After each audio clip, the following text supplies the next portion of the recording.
কেন ইসরায়েলের প্রধানমন্ত্রী বেনিয়ামিন নেতানিয়াহু পরপর ৩ বার ভারতের সফর বাতিল করলেন? নিরাপত্তা নাকি আরও গভীর কূটনৈতিক কারণ? ইসরায়েলের প্রধানমন্ত্রী বেনিয়ামিন নেতানিয়াহু আবারও তার ভারত সফর বাতিল করলেন। চলতি বছরে এটা তৃতীয়বারের মতো।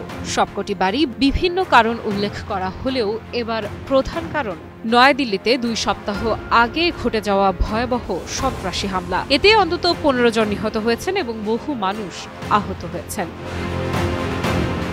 জানা গেছে, নিরাপত্তা মূল্যায়নের আলোকে নেতানিয়াহুর সফর স্থগিত থাকবে।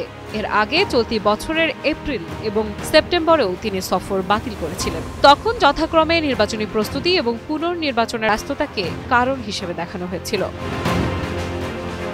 বিশ্লেষকেরা মনে করেন, নেতানিয়াহুর ভারত সফর কেবল দ্বিপাক্ষিক সম্পর্ক নয়, বরং বিশ্ব রাজনীতিতে তার গ্রহণযোগ্যতা বাড়ানোর একটি প্রচেষ্টা। ২০২৩ সালের নির্বাচনী প্রচারণায় তার দল লিকুদ পার্টি এমন ব্যানার ব্যবহার করেছিল যেখানে মোদি, ট্রাম্প ও পুতিনের সঙ্গে নেতানিয়াহুর ছবি দেখা যায়। এটি মূলত আন্তর্জাতিক প্রভাব বৃদ্ধির উদ্দেশ্য।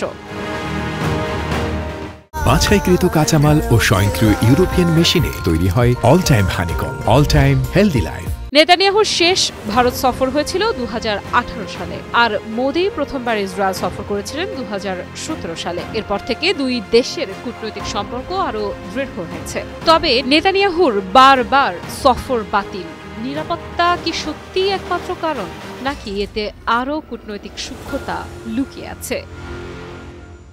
আফরিদা ইফরা, নিউজ 24।